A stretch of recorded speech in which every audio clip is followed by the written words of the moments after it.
Madame, Messieurs, bonjour à vous, bonjour à tous. Merci de nous retrouver ce matin sur les antennes d'Equinox Télévision pour cette nouvelle édition de 10-12 le Zénith. Ensemble unis pour la même mission et surtout pour la même cause, vous informer et vous divertir le temps d'un programme. Merci de trouver de l'intérêt à rester à nos côtés. Et la grande équipe ce matin, Charles Hamel, Bonbon Bengan, Karine Santia et Dominique Audrey Oyengelek. Comme vous le savez, on aime à le dire, ensemble unis pour la même mission, vous informer, vous servir. Nous sommes heureux d'être avec vous ce matin et dans vos salons, y compris ceux qui nous regardent sur leur smartphone. Si vous nous regardez très loin du Cameroun, sachez que nos cœurs battent également comme les vôtres de l'endroit où vous êtes. Rassurez-vous, le Cameroun vous aime. Charles Amem Bachou, bonjour. Bonjour, monsieur Michel Ngachou. Bonjour à tous les téléspectateurs. Nous sommes heureux également de dire bonjour ce matin à Bonbon Bengan qui nous retrouve. Bonbon, bonjour. Bonjour monsieur Ngachou Numba, bonjour à vous chers téléspectateurs. Effet du mimétisme, volonté politique bien orientée, on ne sait pas encore. Il est dit dans certains médias et dans certains milieux économiques que la zone CEMAC s'apprête aussi à changer de dénomination de sa monnaie. Je ne veux plus appeler ces fameux l'Afrique. Ça vient d'où? Par mimétisme de leurs frères de l'Afrique de l'Ouest, on ne sait pas. Attendons de voir. Attendons de voir également ce qui va se passer en Afrique centrale. Karine Santia, bonjour. Bonjour Michel, bonjour aux téléspectateurs. Et Dominique Audrey Oyengelek, heureux de vous retrouver ce matin. Bonjour à vous et bienvenue Dominique Audrey. Bonjour Michel, bonjour aux téléspectateurs. Le plaisir est partagé de vous retrouver ce matin. Aujourd'hui, j'ai eu une interrogation à l'endroit du gouvernement, notamment puisqu'on a commencé depuis lundi avec le retour des enfants à l'école. La question que je me pose est celle de savoir, est-ce que les enseignants qui sont censés dispenser les cours aux enfants ont été dépistés? Je veux dire, est-ce qu'on a effectué des tests préalablement sur ces enseignants-là? Ne peuvent-ils pas en eux-mêmes être des vecteurs de la maladie pour leurs élèves? C'est une question que j'ai ce matin. Très bonne question d'ailleurs, elle est super intéressante. Il va falloir qu'on revoie, qu'on enquête. Mais est-ce que le ministère même de l'enseignement secondaire, ou voire même le ministère aussi de l'éducation des bases, aucun de ces ministères ne nous a dit jusqu'ici si jamais des tests ont été opérés sur ces enseignants-là jusqu'ici? Dominique Audrey. Oui, on n'a encore eu aucune information. La seule, c'est les kits qui ont été remis par le ministère de la Recherche scientifique. Et maintenant, on ne sait même pas quel est le partage qui a été fait sur on a parlé de 9000 masques et des gels et autres. Donc, on ne sait pas quelle est la répartition qui en sera faite. En tout cas, on va rapidement avec vous ce matin à l'histoire du jour de Dominique Audrey Oyengelek. Vous avez cette tradition, bien évidemment, de nous la donner. De quoi s'agit-il ce matin? Ce matin, Michel, on reste dans le sillage des violences conjugales avec un homme qui a été battu par sa belle famille au point de perdre son œil.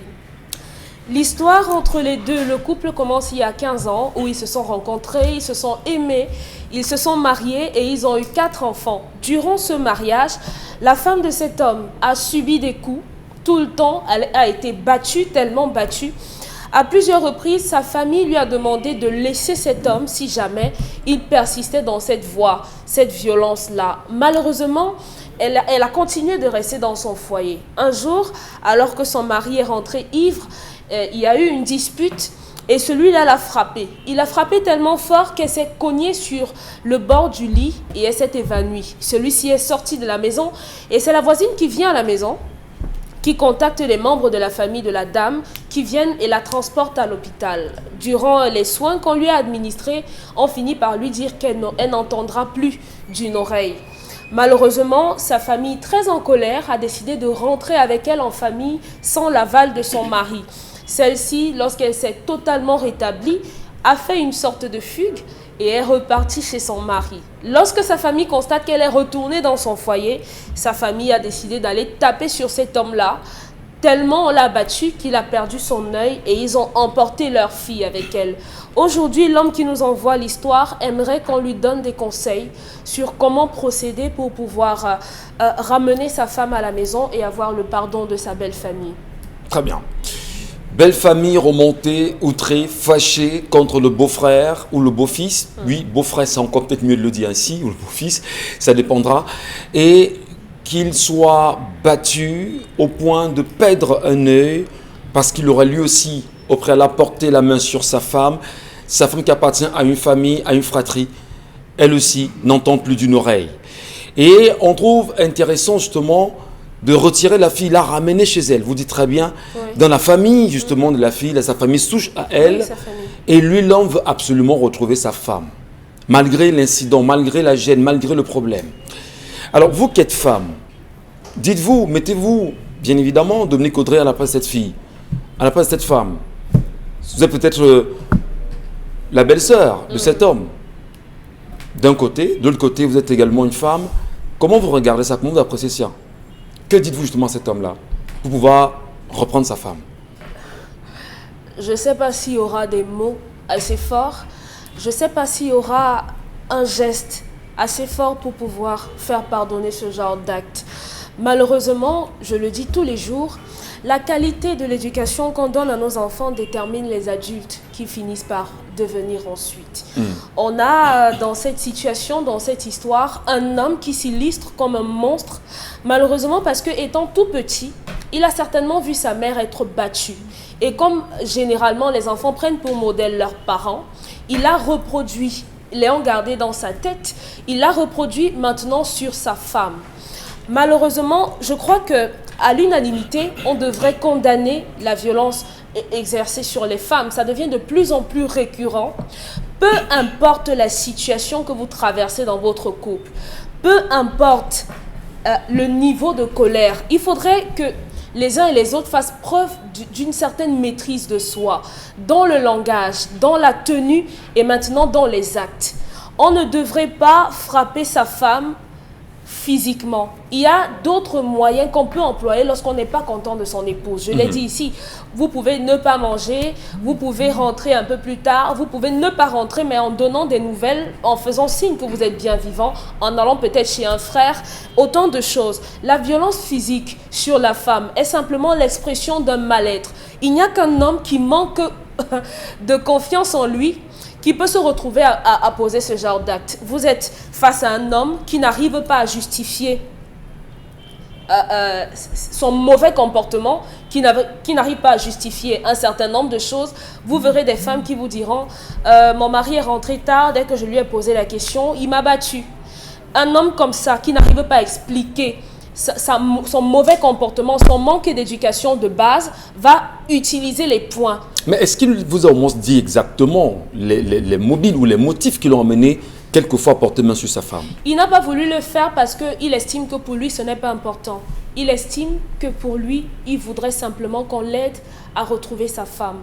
Comment faire accepter à sa famille qu'on lui rende sa femme? Mais dites-vous bien que dans un couple, on peut ne pas s'entendre par rapport à l'argent.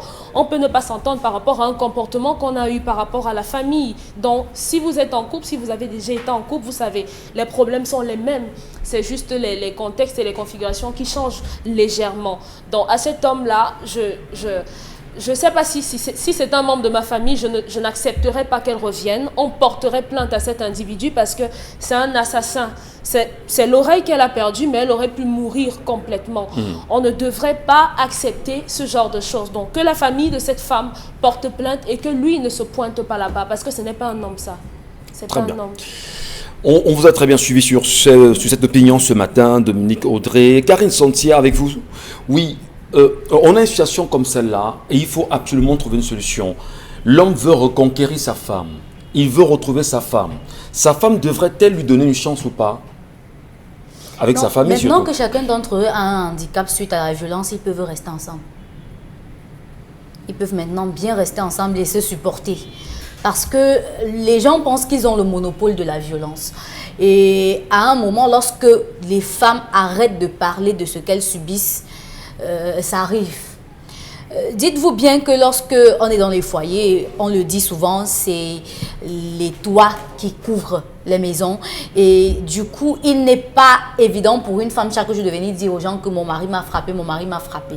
Il y a des hommes qui le font. Parfois, ils portent des meubles, ils jettent sur leur femme quand ils ont pris de l'alcool, une goutte de trop, et ils se rendent compte parfois le lendemain de ce qu'ils ont fait. Sauf que dans l'histoire de ce matin, il ne nous dit pas s'il lui arrivait parfois de demander pardon à sa femme et de se rendre compte que c'est parce qu'il était ivre. Mais il n'y a pas de raison à frapper sa femme. Il dit vraiment que vous ayez bu l'équivalent du fleuve Vouri, ça n'explique pas que vous deviez porter main sur votre femme.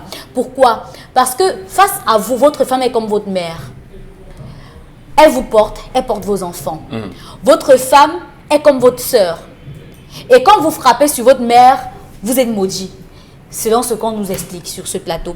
Et dans l'histoire, quand un homme arrête de considérer sa femme comme sa mère, désormais elle devient comme son concurrent et son adversaire avec qui il doit échanger les points. Sauf que la femme ne peut pas avoir la force de l'homme. Elle ne peut pas, après 1, 2, 3 accouchements, on n'est plus pareil. Pas du tout. Du coup, vous allez faire tout ce que vous allez faire. Et pour ses enfants, elle va rester endurée. Mais vous admettez quand même qu'il y a des femmes qui peuvent vous pousser à bout. Je n'admets rien. Je dis, je n'admets rien. Votre ami, vous n'admettez pas. Votre ami du même sexe que vous pousse à bout, vous frappez sur lui, c'est bon. Mais votre femme, vous n'avez pas le droit. Vous trouvez que ce soit raisonnable? Vous n'avez pas le droit. Karisontia. Parce que l'équivalence des forces pour qu'il y ait combat n'est pas là. Permettez. Lorsque vous parlez justement du fait que les deux aujourd'hui ayant déjà subi une violence peuvent ensemble revivre ensemble, croyez-vous que ce soit la violence qui puisse résoudre un certain nombre de choses dans un couple pour pouvoir leur donner la chance de vivre heureux? Non, mais si vous soutenez qu'on peut pousser quelqu'un à bout, ça veut dire que vous non, soutenez que c'est la violence. Je pose la question. Non, vous m'avez demandé préalablement, est-ce qu'il n'y a pas des situations où la femme pousse à bout? Mais si vous pensez que la femme peut pousser à bout, ça veut dire que vous pensez que pour éviter qu'elle ne vous pousse à bout, il faut lui donner une gifle. Non, mais c'est pas ce que j'ai dit. Non, vous n'avez pas dit, mais quand vous posez votre question, je comprends ça comme ça. Non, c'est bon, l'histoire de ce matin. C'est pas l'analyse qu'il faut faire. Je vous écoute. L'histoire de ce matin nous apprend quand même que parfois à la violence, il faut répondre par la violence. Je le dis pourquoi?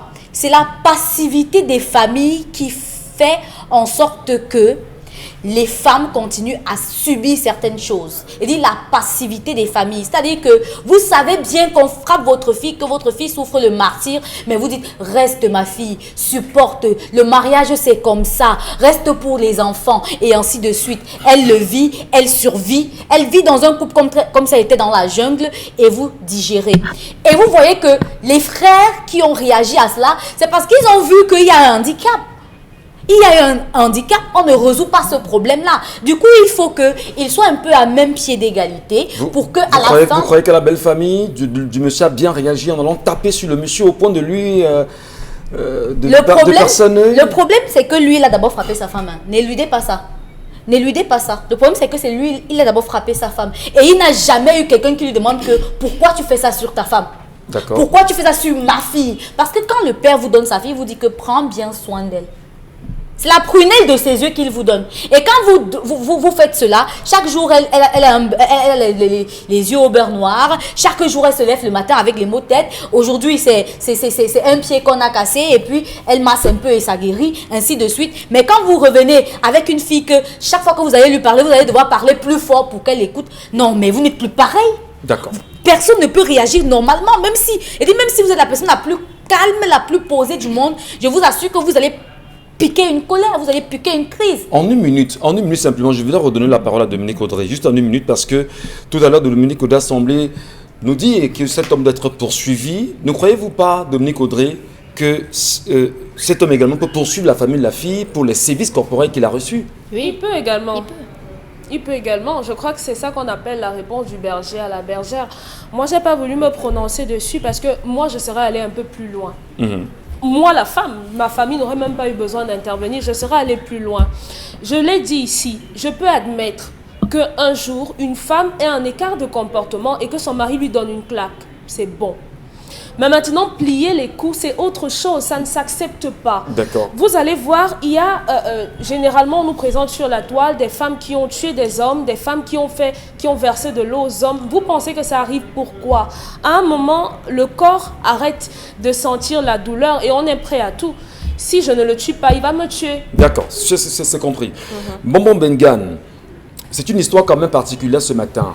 L'homme et son droit sur la femme également et son droit de femme au foyer, des violences conjugales, et surtout lorsque la belle famille vient a frappé sur l'homme au point de percer l'œil de ce dernier, prendre la fille et rentrer avec cette fille à la maison, vous croyez qu'on peut résoudre ce type de situation comment? Quand l'homme veut retrouver sa femme, l'homme veut renouer avec son foyer. C'est simple. On peut résoudre ça si on reste dans le contexte du mariage. Ici, il n'y a pas mariage. Le contexte du mariage recommande que ce soit les deux familles qui vous mettent ensemble. Les mêmes deux familles viennent lorsqu'il y a des antécédents, lorsqu'il y a des problèmes, et les gérer. Voilà le mariage. Le mariage, ce n'est pas deux personnes. L'un tape sur sa femme, l'autre repose. Ce n'est pas ça le mariage. Et justement, lorsqu'on parle de l'éducation au mariage, ce n'est pas ces deux familles qui vous mettent ensemble. Ça veut dire quoi? Ça veut dire que les violences d'un homme sur sa femme ne sont pas surprenantes. En allant dans un mariage, la famille de l'homme dit à la famille de la fille, comme tu vois là, mon fils, notre fils est généralement calme, mais quand il se fâche, il peut tuer. Vous préparez la fille. Ou bien notre fils, vraiment, nous voulons que votre fille vienne l'encadrer parce qu'il est alcoolique. Et généralement, vraiment, on a vu que votre fille peut supporter vraiment, voilà. C'est-à-dire que dans le mariage, ce n'est pas ce que vous faites là souvent. La génération depuis 2000 là. Vous ne savez pas ce que c'est que le mariage. Donc, vous vous rencontrez, vous allez voir le maire avec les bling-bling. Ce n'est pas le mariage. Ça veut dire quoi? Ça veut dire que dans le cadre d'un mariage, la belle famille ne serait jamais venue taper sur le bonhomme sans passer par la famille de l'homme. Et la femme qui est victime de ce type de tentative d'assassinat aurait quand même quelqu'un dans la famille de l'homme auprès de qui elle serait partie, notamment le chef de famille, les belles-sœurs, les belles-mères, c'est tout. C'est-à-dire, mais l'histoire ne nous raconte pas ça. Donc vous voyez donc en fait, nous sommes dans une espèce de... Un homme, il est peut-être là poussé comme un champignon, il n'y a personne, c'est lui qui est allé épouser dans une famille, donc il n'y a personne. Et la famille peut venir agir et réagir n'importe comment, c'est pas le mariage. C'est pas le mariage. Non mais, permettez-moi, bon, l'homme violent, de quel droit la belle famille peut bien disposer afin de venir lui porter main dessus? Ça c'est raisonnable ça? Non, ça commence d'abord par la famille. Lorsque vous acceptez prendre la fille de quelqu'un, oui, la fille d'une famille chez vous, vous l'encadrez. Il y a eu des situations où lorsque l'homme est violent, la famille de l'homme dit à ce homme que c'est notre femme. Si un seul cheveu de sa tête quitte, tu vas nous voir. Je vous ai dit qu'on est même allé plus loin.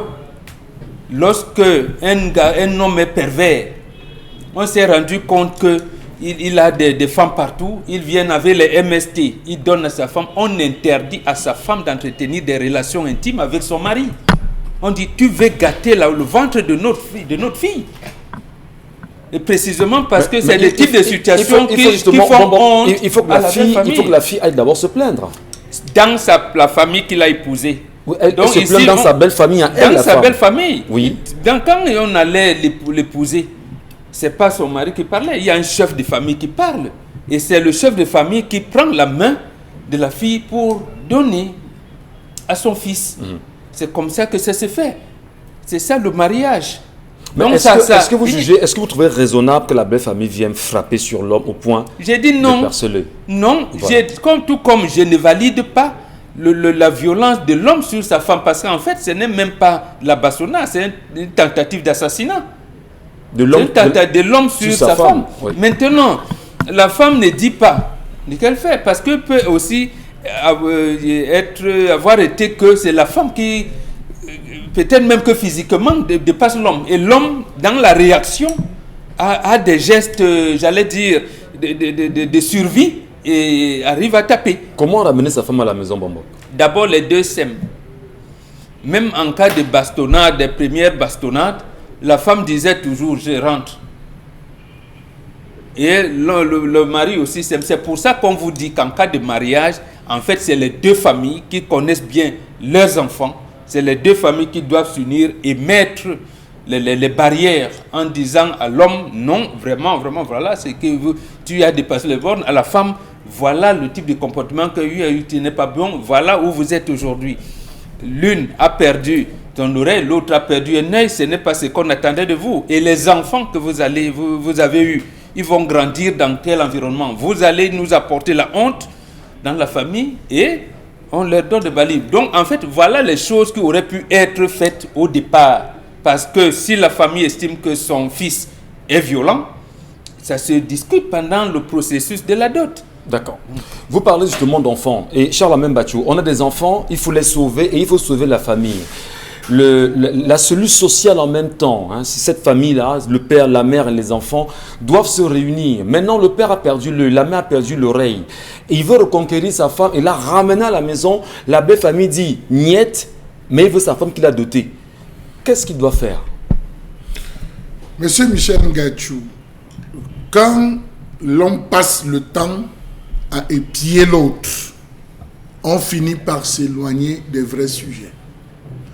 La femme qui cherche à contrôler le portable de son mari, qui cherche à contrôler les retours tardifs de son mari, se perd en conjecture dans la gestion de son foyer. La femme se comporte comme un jeune policier qui veut absolument arrêter un bandit. Quand je parle de bandit, je parle de son mari.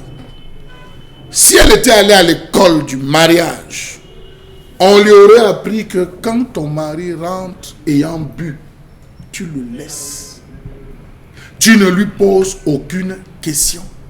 Tu ne discutes pas avec lui, tu aménages, il dort. La discussion, c'est le matin.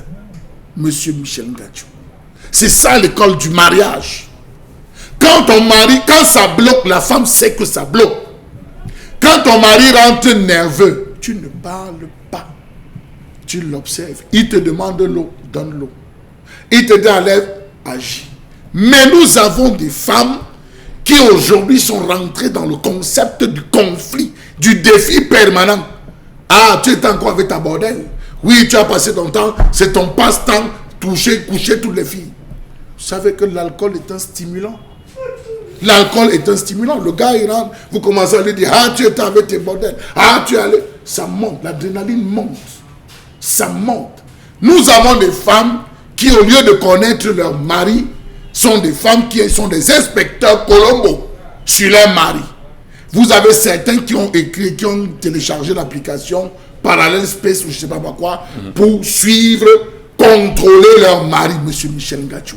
Quand on va sur ce postulat, vous n'êtes pas marié. Est-ce que ça justifie la violence d'un homme sur sa femme? Monsieur Michel Ngachou, vous voulez toujours m'amener. Les femmes cherchent à comprendre et à régler ce qui les dépasse. Vous ne pouvez pas avoir un homme qui boit. Il a une addiction. Vous avez parlé à un moment donné, taisez-vous. Vous avez, lorsqu'il vous a doté, vous avez un parrain. Il y a un chef de famille. Il y a le premier-né, ce qu'on appelle le petit frère de la famille, le premier-né de la concession. Il y a des gens qu'on interpelle.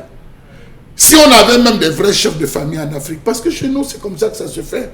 Il y a la réunion des hommes, il y a la réunion des femmes, des épouses. Cette réunion se tient une fois le mois. Quelle que soit la ville où vous vous trouvez, lorsqu'il y a des épouses, ça se tient une fois le mois, où toutes les épouses se retrouvent et débattent. Ah oui, c'est des choses auxquelles il faut revenir. C'est notre rôle de dire, vous vous arrêtez au pourquoi il a frappé. Pourquoi il a frappé. Et c'est ça, regardez Internet, Facebook. On dit non, Charles Hamel, Mbombo, car ils auraient dû dire non. Je ne suis pas au pourquoi, je suis au comment. Nous les Bantous, on est au comment, on n'est pas au pourquoi. Alors là, il faut que la femme prenne sa place. 3 types de personnes interviennent. Quand il y a conflit dans un foyer, le parent pour les occidentaliser, le chef, le premier de la famille et le chef de la famille. Ce sont eux qu'on interpelle au premier degré. Il y a des mamans âgées dans la famille. Maman, vraiment la qualité que le gars s'y boit, je ne comprends plus. Qu'est-ce qui peut être arrivé? Vous discutez, vous cherchez à comprendre. Vous discutez avec l'apport des aînés. Mais si dans la maison, on réagit comme Dominique Audrey, c'est mon mari, c'est mon ceci, ça ne va pas, ma famille ne va pas intervenir, moi-même qui me place devant pour venir, vous qui? Mais vous Charles Hamel, lorsque la famille de la femme vient frapper sur l'homme, parce que l'homme aurait porté même sa femme, bien, l'homme a violenté sa femme. Vous justifiez ça comment? L'expérience a démontré que les personnes qui défendent leurs sœurs et leurs filles sont les plus violents. Vous comprenez, monsieur Michel Gadjou? Les personnes qui défendent leurs filles, ah c'est ma fille, ce sont eux qui font le mal aux enfants des autres dehors. Les gens qui viennent de, que ma soeur, oh ma soeur, tu as touché, c'est les plus violents. On les connaît dans les quartiers. Donc je voulais vous dire, monsieur Michel Gadjou, que la fille, sachant qu'elle a une famille de barbares et de sauvages, qu'elle est pareille, peut jouer ce jeu. Bombog l'a dit tout à l'heure. Pendant 15 ans. Elle peut jouer ce jeu de provoquer, de provocation. Et ce n'est pas en 15 ans, on va le dire. Bon, il y a des gifles qui peuvent boucher l'oreille, hein, comme Dominique a dit, qu'on peut donner une gifle. Il y a une seule gifle que quelqu'un peut donner, ça bouge. Donc j'estime que, permettez-moi, oui, la relation entre l'homme... Je vous le permets, mais maintenant, comment ramener sa femme à la maison? Parce que lui, il veut retrouver sa famille. Monsieur Michel Gadjou, cette belle famille va le tuer. Ce n'est pas à lui de ramener la belle famille. C'est à celui qui a pris la main de cette fille pour ramener chez lui, d'aller la chercher. Ce n'est pas lui. Monsieur Michel Gadjou, votre femme part de chez vous. Ne vous levez jamais pour aller la chercher. Ce n'est pas vous qui avez pris votre femme. Ce n'est pas vous. Voilà. C'est quelqu'un qui est parti prendre votre femme. Je vois un jeune qui vient dans ma famille chercher ma fille. Alors que ce n'est pas moi qui lui ai donné, je vais le violenter, monsieur Michel Gadjou. C'est la tradition. C'est la raison pour laquelle on dit, pendant la dot, on le dit. Permettez-moi l'expression. Tu as vu comment elle est, non?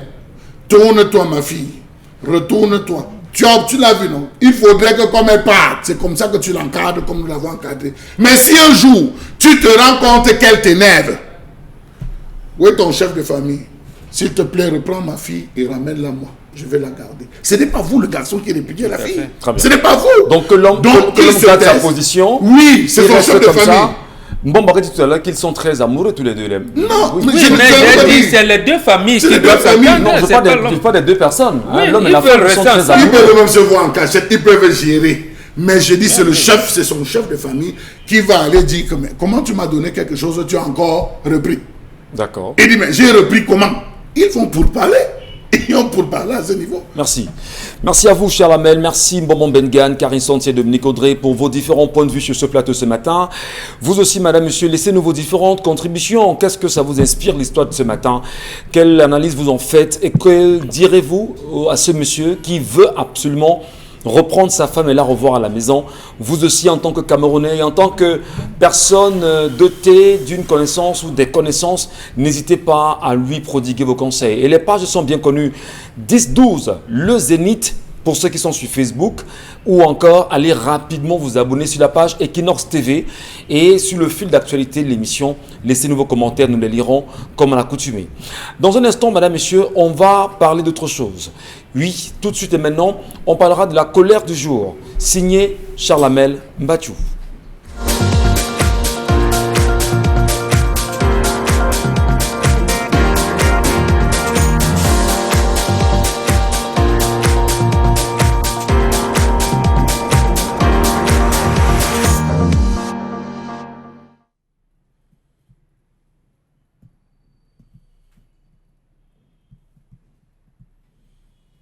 Je m'interroge ce jour sur la question de la mauvaise gestion du secteur manufacturier au Cameroun.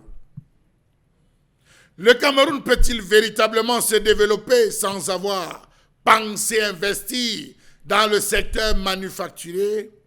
Eh bien non. Mais ça, le président Amadou Ahidjo l'avait imaginé lorsque, en 1986, on avait pris le soin, à travers les plans quinquennaux, d'investir secteur par secteur. L'industrie manufacturière, entre les années 70-80, se portait bien au Cameroun. On se battait. Et d'ailleurs, l'industrie manufacturière camerounaise, plus diversifiée que celle des pays voisins, a, dès 1990, retrouvé le chemin d'Adès du fait des multiples crises, nous dit-on, qui frappent le Cameroun ces jours. Comment comprendre que les activités manufacturières sont principalement portées sur des branches telles que fabrication de produits à base de céréales, fabrication du papier carton et d'articles en papier ou de carton, imprimerie et reproduction pour ne citer que cela. La question cruciale est de savoir comment est-ce que nous, ou nos dirigeants espéraient parvenir à une prospérité économique durable par l'importation constante de cul-dents. Nous importons le cul-dents, les crayons, les simples crayons, les stylos. Je n'ai pas envie de prononcer le nom d'une marque, les stylos. Nous importons les stylos. Nous importons tout. Les boîtes d'allumettes, des bougies et bien d'autres qui normalement ne nécessitent aucune connaissance scientifique pour les produire. Combien de temps l'économie camerounaise comptera essentiellement sur la production agricole et l'extraction des minéraux sans ajout de la valeur, générant des revenus limités pour sa population largement rurale et frappée par la pauvreté? Comment comprendre que ce pays soit fortement tributaire de l'exportation des matières premières comme le cacao, le pétrole brut, le cobalt, le nickel, le manganèse, l'or et le reste à l'état brut, le bois sans aucune valeur ajoutée intangible? Le palmier à huile seul, avec ses dérivés, peut aider le Cameroun. Le bois qui est sorti des forêts camerounaises, avec l'ensemble des dérivés, tout ce qu'on peut faire, peut aider le Cameroun, l'économie camerounaise. Mais tout chez nous sort à l'état brut. Comment comprendre que ces faucons de Yaoundé n'aient pas compris que ce n'est pas en exploitant les matières premières dans leur forme la plus brute que ce pays va accéder à la prospérité économique? Nos gouvernants passent plus de temps à formuler des vœux pieux qui ne sont jamais suivis d'aucune action. On promet une économie prospère. On nous amène en 2035, 2039, horizon 2000, et pourtant là, il n'y a rien. Le cul-dent vient du Nigeria et de la Chine. Dépendre de l'exportation des matières premières rend ce pays vulnérable aux fluctuations des prix sur le marché mondial et diluent notre avantage comparatif, celui de l'abondance des ressources naturelles. Comment comprendre que le Cameroun soit passé maître dans l'art d'exporter des matières premières et champion dans l'art de l'importation des produits finis issus de ces mêmes matières premières? Exemple, si l'un des pays producteurs de pétrole brut en Afrique importe plus de 80% des produits pétroliers à cause de la négligence du devoir, l'incapacité à posséder des raffineries fonctionnelles, alors il est clair que la route vers la prospérité économique sera encore longue. Nous vendons le caoutchouc aux étrangers, mais nous achetons les pneus, produits finis, franchement. Dans quel état? Seconde main. N'est-il pas étonnant que malgré cette sombre réalité, le Cameroun dépense autour d'un demi-milliard de dollars chaque année pour les salaires de plus de 100 000 expatriés qui travaillent au Cameroun?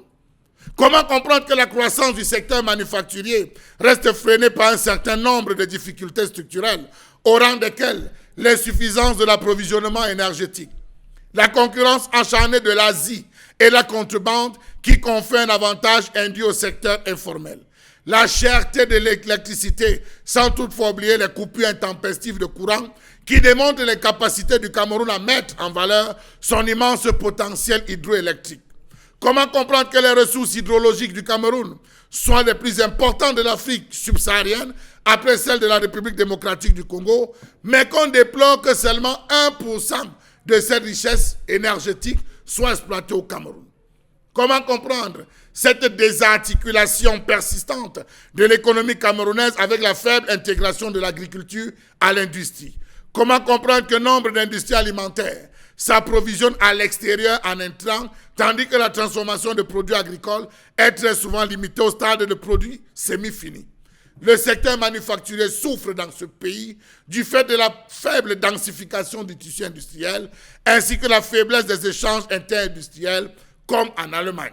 Les principales productions vivrières au Cameroun sont la banane plantain avec 2 millions de tonnes, le manioc avec 3 millions de tonnes, le maïs avec 1 million de tonnes, le macabo taro avec 1,3 million de tonnes, l'igname, le mil, le sorgho, les pommes de terre, la production de fruits tels que l'ananas, le melon, la tomate, la mangue, mandarine, pamplemousse et j'en passe sont tous destinés à l'exportation grâce aux pays voisins qui sont de gros demandeurs.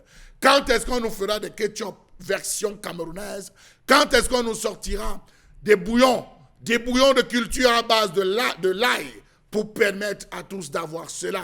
On se rappelle de ce jeune Camerounais qui avait pensé réunir tous les condiments dans un seul sachet.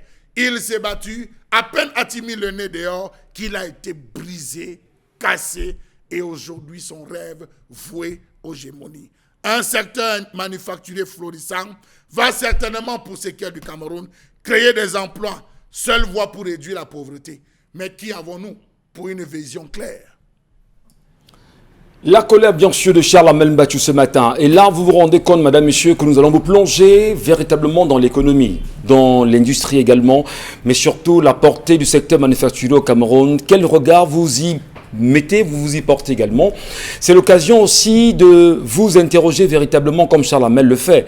Où est-ce qu'on va avec l'industrie du Cameroun? Et ce matin, on tentera, tant bien que mal, de mieux comprendre les caractéristiques. D'ailleurs, il nous les a présentées avec ce secteur manufacturier, l'environnement dans lequel le secteur manufacturier camerounais tente tant bien que mal d'exister, les contraintes que ce secteur connaît aujourd'hui, les performances et même les variables dans la mesure justement d'une éventuelle compétitivité.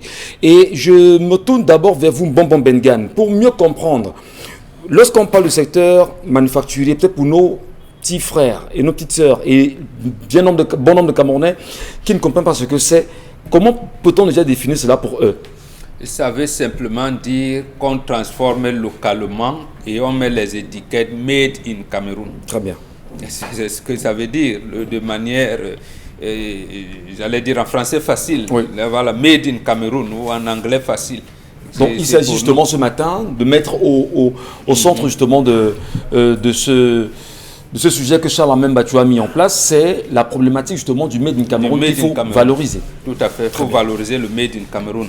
Et ça m'a fait pleurer, j'ai failli ne rien dire. Parce qu'en fait, nous autres qui appartenons à une certaine génération, on voyait les choses s'effondrer, on interpellait, mais personne n'écoutait. Personne n'écoutait. Et Charles Amel a bien fait de marquer. En réalité, ça entre dans le 4e plan quinquennal, 1976-1981, qu'on avait appelé à l'époque développement autocentré. Et il est écrit dans ce 4e plan quinquennal que le Cameroun ne devrait plus compter sur l'apport extérieur, mais devrait compter sur ses propres ressources. Oui. On l'avait donc lancé. C'est même à ce moment qu'on lance le projet Songloulou et même l'ACDO qui est réalisé parce qu'en fait l'ACDO, oui, il y a 72 mégawatts pour le courant, mais en fait c'était pour le développement de l'agriculture. Vous parlez bien de l'ACDO? Oui, oui, le barrage de l'ACDO. Le projet de l'ACDO était destiné à l'agriculture. À l'agriculture au préalable, oui, mais comme c'est l'eau, bon, on pouvait également produire l'électricité. Et également, il y avait Bamending, il y avait Selucam, il y avait beaucoup de choses. Il y avait Soderim, Assanchou, Sodenkam, il y avait beaucoup de choses en réalité. Donc, c'est ça qui englobait ce qu'on a appelé l'opération Bafang Yabassi. Bon, pour vous, ça ne dit rien. C'était le service civique national de participation au développement. Je pense que le colonel Etonde Koto qui encadrait cette affaire-là. La région, le département d'Unkam devait servir de base. D'abord, l'Unkam étant dans le littoral, il fallait faire la desserte Yabassi-Douala, mais également le rattachement à la province de... Enfin, j'appelle province parce que je suis encore dans l'esprit de la province. Voilà. Nous sommes dans la région de l'ouest et le centre. Et le centre. Mais malheureusement, ça a été détruit. Ça a été détruit parce que même la feuille de route, c'est d'ailleurs ça qui est transmise dans la feuille de route du 5e plan quinquennal 1981-1986. Et cette feuille de route permettait que je dise les 7 points. Parce que les 7 points de la feuille de route. Pour qu'on vous comprenne mieux, Bonbon. Oui, oui, le prédécesseur de Paul Biya lui a transmis. Il y avait c'est ce que Charles Amel évoquait tout à l'heure pour le déplorer, l'intensification de la politique de transformation des matières premières locales. Ah oui. Vous n'avez pas connu les biscuits coupants. Lorsqu'on vous dit que nous aussi on sait draguer les femmes, les biscuits, sur les biscuits, j'étais mis avec les choses, il y avait une biscuiterie coupant ici. Oui. Voilà, nous. Made in Cameroun. Made in Cameroun. Oui. Il y avait Milky Way.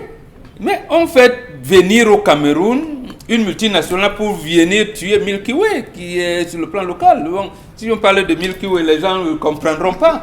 Milky Way. Donc, deuxième point, c'était la création des complexes agro-industriels de grandes surfaces. C'était d'ailleurs l'orientation de 2 centres universitaires. Le centre universitaire de Ngaoundéré, bon, vous connaissez l'université, moi je ne connais pas ça. Le centre universitaire de Ngaoundéré et le centre universitaire de Tchang. En Ngaoundéré, ce que vous appelez là où on tue les abattoirs devaient être des industries où le yaourt, le local devait s'appeler Kosam. Il y a Onobiono encore vivant, il peut vous dire, il était dans ce jus. Et ce projet laitier, et ça m'a fait pleurer parce que le médecin vétérinaire qui devait l'encadrer, il allait faire ses études spécialisées en Nancy, en France. Il s'appelle Dr Maurice Makek. Mais quand il arrive, vous permettez beaucoup d'histoires, mais vous avez 7 points à énumérer. Oui. Le troisième point, c'était la promotion d'une industrie lourde qui sera facilitée par la réalisation des barrages, notamment son loulou. Oui. C'est pour ça que je vous dis tous les jours ici, pour qu'on se développe, il faut au moins 1000 entreprises qui soient branchées à la haute tension comme à l'UQAM. Enfin, 1000 entreprises comme à l'UQAM qui soient branchées à la haute tension. C'est pour ça que je ne manquerai jamais, mais avec un pincement au cœur quand même. Le Camerounais qui a ouvert un truc de transformation de cacao à Fodjomeko dernièrement, mais vous parlez de quelqu'un, il faut dire Fodjomeko parce que même les villages doivent aussi s'enorgueillir d'avoir une industrie. Est-ce que, j'ai vu le Premier ministre aller là-bas, est-ce qu'on lui a donné la sécurité qu'on ne va pas couper le courant dans la porte-pièce au point où un tel investissement soit appelé à chercher les groupes électrogènes par-ci, par-là. Quatrième, la création des industries manufacturières compétitives contribuant à l'approvisionnement du marché local et des importations. C'est pour ça que ça aussi, la France a 5% de la population qui s'occupe de l'agriculture. Mais la France mange à sa faim et exporte. Merci. Mais nous avons des gens. 5e point, la poursuite de la politique de création des entreprises à capitaux camerounais. 6e point, la politique de la décentralisation industrielle. Donc, les zones, vous avez parlé de Bélabord et tout, vous ne savez pas Sofibel et tout ça, et tout. Vous ne connaissez que la zone Bonabéry et la zone Bassa, non, c'était diversifié. Et 7e point, la révision du code des investissements. Donc, chaque fois, chaque moment où on lance un plan quinquennal, on revoit quelle est la position des investisseurs étrangers, politiques et tout ça. La question est personnelle. Et là, c'est moi, Ngachu, qui vous la pose. N'êtes-vous pas fâché? N'êtes-vous pas outré? Quand vous nous faites justement ce schéma de ces 7 points, qu'est-ce qui s'est passé pour que le Cameroun en soit où il en est aujourd'hui? Il s'est passé qu'un samedi 8 juin 1983, Paul Biya fait un réaménagement du gouvernement où il casse tout. Il casse ça, il enlève 6 barons du régime, Aïssi Vodor, Samuel Leboa, notamment c'est Samuel Leboa qui avait la charge en tant que ministre de l'Agriculture de faire asseoir ça. Et Téméo Loatanas qui était à la santé publique, et Guillaume Bouélé qui était à l'information de la culture. Donc il les enlève comme ça, 6 barons, et il décide donc de faire autrement. Pourquoi? Parce qu'on lui disait qu'Aïdjo voulait l'enlever, voulait et tout ça. Ça nous a mené dans des politiques de tâtonnement. Permettez-moi, nous sommes jusqu'aujourd'hui. En tant que citoyen camerounais, donc le problème c'est Paul Biya. C'est le renouveau. Parce qu'il s'est posé 2 problèmes aussi, ça faut le dire. Son ami, avec qui il se rencontre depuis la classe de 6e au petit séminaire Tarcisius Aïdéa, il s'appelle Georges Ngango, il lui dit non, faisons tout, il lui donne des orientations. De l'autre côté, il y a des gens influents comme Sengakwa qui lui donnent d'autres orientations, et Sengakwa dit renouveau ne veut pas nécessairement dire les hommes neufs. Bon, le chef de l'État a penché sur la vieille garde et on en est Merci. Là. On va tenter justement d'avoir les avis de Dominique Audrey et Karine Santia, mais avec une approche particulière. Vous qui êtes, on va dire, dans dans un moment exceptionnel avec les PME, les très petites entreprises également, est-ce que vous croyez qu'au regard de l'exposé comme Boman Benga vient de nous faire, Karine Sontia, on peut espérer un jour que les très petites entreprises camerounaises peuvent justement se retrouver dans cette industrie, je veux dire dans la gestion justement du secteur manufacturier au Cameroun? Non. Et s'en sortir surtout? Non, pas surtout avec ce gouvernement. Pourquoi? Parce que il suffit juste, je dis juste, qu'un Camerounais pense une idée d'entreprise, on fasse venir la concurrence. Et j'ai vécu cela avec le secteur de l'épicerie. Au Cameroun, à un moment, on a eu des Camerounais qui ont mis sur pied des épices, Charles Hamel a soulevé tout à l'heure, qui ont mis sur pied des épices qui étaient en sachet et qui distribuaient, c'était encore à l'étape de la connaissance. Ils voulaient faire connaître d'abord leurs produits et on a fait importer des entreprises qui se sont ruées vers ce secteur et ont tué le secteur de l'épicerie. Du coup, aujourd'hui, ce n'est qu'au très fond, au fond des étalages dans les supermarchés que vous pouvez apercevoir les épices camerounaises. Je dis bien, dans un secteur camerounais qui est voué à la réussite, le gouvernement fait tout pour tuer les investisseurs camerounais et importer d'autres investisseurs qui vont tuer ce domaine. Je le dis pourquoi? Je le dis parce que lorsque vous avez un pays qui pendant longtemps a compté sur la production de son café et qui n'a jamais transformé le café, posez-vous des questions. Non, on a eu ICAO. On a eu ICAO. Même jusqu'à présent, à Baranté, lorsque vous arrivez, il y a quand même cet endroit. Non, mais c'est maintenant comment? C'est traditionnel. Je veux dire, pour moi, il y avait l'affaire du café en Konsamba. C'était un départ en fait. Mais peut-être c'était, on aurait bien voulu que ce soit à un niveau vraiment un peu plus qu'industrialisé. C'était industrialisé à cette époque. Sauf que depuis lors, ce ne l'est plus. Moi, je voyais des reportages à un moment donné quand l'industrie du cacao était passée dans les mains étrangères et que le Cameroun ne transformait plus de cacao. Je voyais comment est-ce qu'on montrait dans les villages, comment est-ce que les gens faisaient traditionnellement le cacao. Mais ça, c'était pour les consommations domestiques. C'était pas pour vendre. Parce que pour vendre, il faut trop de choses. Donc, il faut des conservateurs, il faut, mais on n'a pas ça. Dans notre pays, quand même, il y a tellement de choses sur lesquelles on pouvait investir. Je suis désolée que dans un pays comme le nôtre, on continue à couper des billes de bois et à les exporter. Voilà. Je dis, on quitte des forêts avec les billes de bois. En forêt, il n'y a pas de menuiserie ou encore d'entreprises de série qui puissent déjà rendre ces bois-là en planches pour que nous puissions utiliser les suies et les copeaux qui viennent de ces bois-là. On exporte le bois en billes. Vous avez après vous importez quoi? Les tables qui sont faites à base de ces suies et de ces copeaux-là. Il dit des tables qui sont que des coques. Aujourd'hui, dans notre pays, on a des gens qui quittent de la forêt avec du palmiste, mais que lorsque vous transformez, n'est pas vendu ici parce qu'on se dit que vous ne pouvez pas consommer. Vous importez quoi? De l'huile de palme venue du Gabon. Donc, finalement, on nous a phagocyté le cerveau en disant, et du coup, dans nos têtes, c'est quand ça vient d'ailleurs que c'est bon. C'est quand ça vient d'ailleurs que c'est bon. Il suffit que le Nigeria nous envoie des sandales en plastique ici pour que pour nous, ce soit les meilleures qualités. Parce que nous, on est incapables de fabriquer des sandales en plastique et de les commercialiser. Pourquoi? Parce que dans notre pays, même notre président de la République n'a jamais porté un vêtement fait au Cameroun. Ah bah, je sais pas. En tout cas, moi, je ne l'ai jamais vu. Je n'ai jamais vu le président de la République. Attendez que non, mais il y a quand même des photos de lui qui circulent sur Internet où on le voit quand même en boubou. En boubou. Les boubous là sont faits ici. Là, c'est la question, justement. C'est pour ça que je dis. C'est pour ça que je dis. Voilà. C'est pour ça que je dis que tout commence par la tête. Tout commence par la tête. Mais qu'on nous montre. Parce que récemment, je vous assure que lors de la rencontre des sommets des États membres de l'Afrique centrale, la première dame avait porté un vêtement qui était fait à base un tissu pagne, mais je vous assure que c'est une...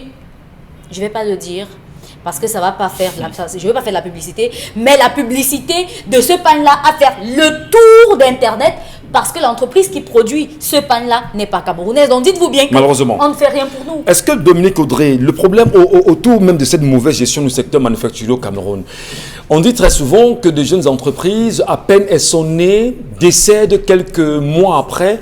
Est-ce que le problème en lui-même n'est pas le fait de sa mauvaise conception, premièrement, pour la première question, et deuxièmement, est-ce qu'il n'y a pas un réel problème de communication de la qualité du produit que l'on porte aujourd'hui? Parce qu'on se rend quand même compte qu'il y a pas mal de produits qui peuvent bien exister sur le marché camerounais. Le made in Cameroun est là. Est-ce que les Camerounais eux-mêmes promeuvent très mal les produits qu'ils disposent.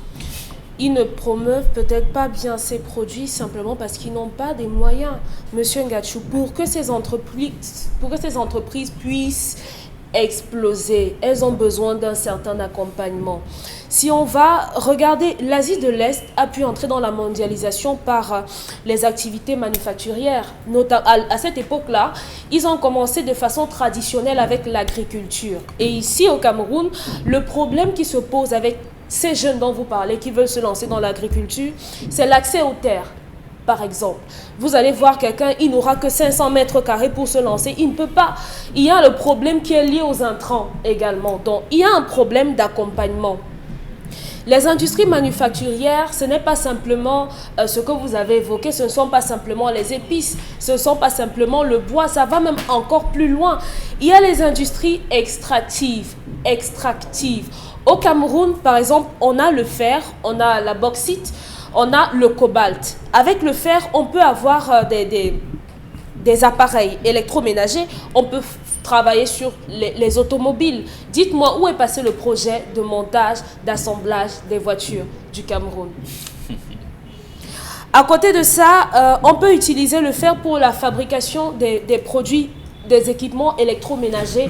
Il faut préciser, Dominique, que le montage, assemblage, ça veut dire qu'il peut y avoir une industrie qui ne fait que les amortisseurs. Oui. Une autre qui ne travaille que sur les bras.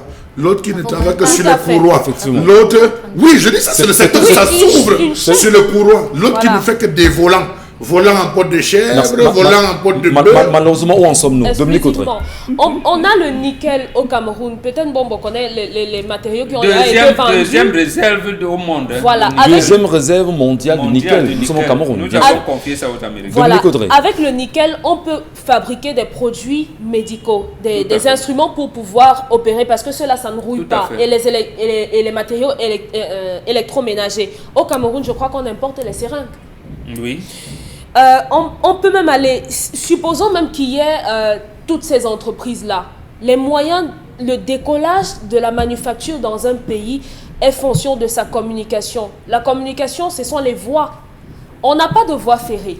Voilà. Des aéroports, des gares, la route même. La route, attendez, s'il faille installer toutes ces entreprises, il faut refaire le Cameroun dans son entièreté.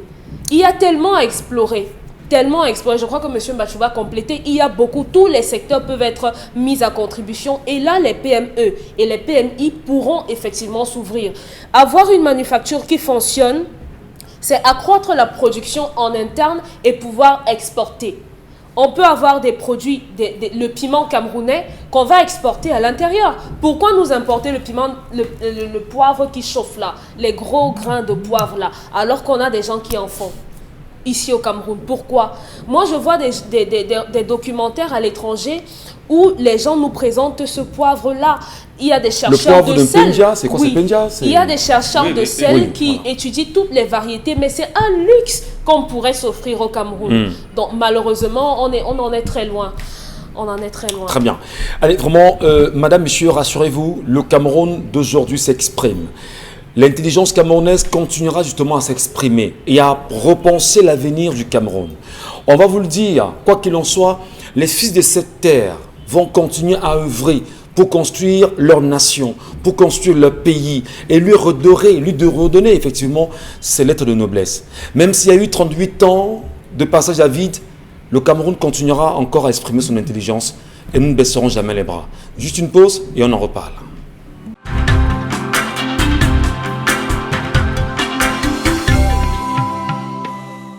Allez, bon retour à vous, madame, monsieur, juste après cette belle chanson de Julien Pestre pour le titre Bassangwedi. Il va peut-être falloir le dire, c'est lui, le guitariste de l'artiste camerounaise Charlotte Dipanda, que nous aimons fort, vous le savez. Ce matin également, vous le savez, vous aussi, madame, monsieur, nous avions évoqué en première partie de l'histoire des jours cet homme qui a pris du plaisir à battre sur sa femme, à violenter son épouse au point de l'amener à perdre l'écoute, on va dire, l'écoute seulement d'une oreille. Et lui aussi, par la suite, sa belle famille est venue vraiment le corriger, comme on dit souvent entre nos quartiers. Il était tellement molesté qu'il a perdu l'œil. Et non seulement la fille a été sortie du couple, ramener dans sa famille souche à elle, et l'homme veut absolument reprendre sa femme.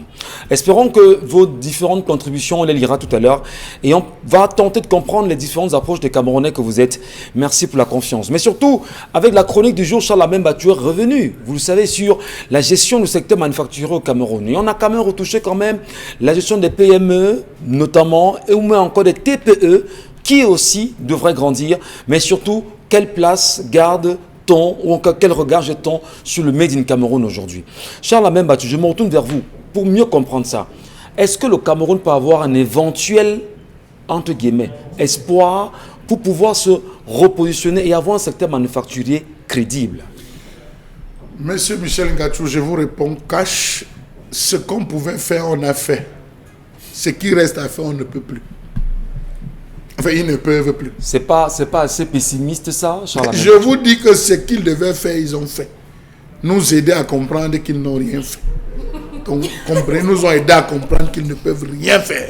Arrêtons-nous à ça et avançons. Monsieur Michel Ngachou, nous avons ce qu'on a appelé, excusez-moi, une chambre d'enregistrement qu'on a appelé le Conseil économique et social, où la majeure partie des membres sont les plus gros importateurs.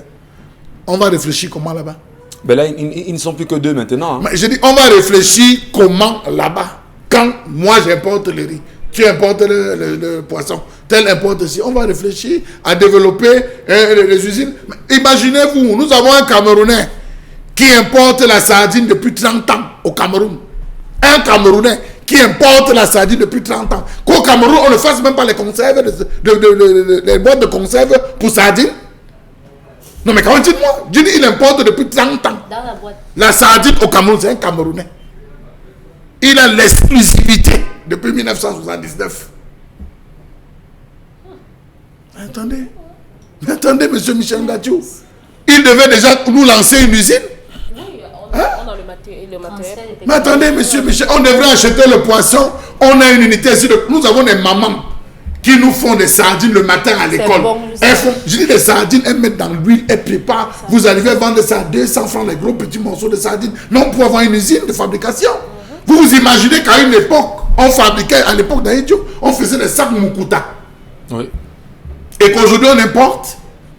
Regardez sur Internet, vous avez des filles qui font des chaussures en dop. Rappelez que ça des chaussures en dop. Des ensembles complets. Non, rappelez que c'est ça, Mukuta, que l'on parvenait aujourd'hui à savoir quelle est la production de café dans une plantation. Parce que c'est dans ce sens justement qu'on déversait le café. Qu'on déversait le café. Mais nous ne sommes plus là.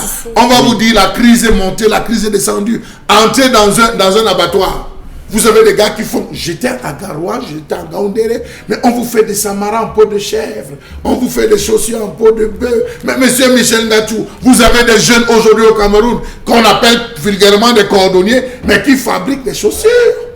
Moi, je vais vous dire que mes chaussures aujourd'hui, je ne paye plus les chaussures à l'étranger. Je paye mes chaussures chez ces garçons. Je viens, je pose mon pied, mes 46, je pose mon pied là-dessus. Il prend le bic, il fait le tour, le poteau, il dit, monsieur, vous revenez jeudi ou vendredi, si c'est un lundi. J'arrive, la chaussure me suffit comme ça. Mais on doit fabriquer des choses. On a des bottiers qui sont à l'étranger, qui veulent rentrer s'installer au Cameroun. Mais nous devons avoir une industrie qui fonctionne. Regardez sur Internet, vous consommez encore les All-Star chinoises. Maman. Or qu'on peut fabriquer des tennis au Cameroun.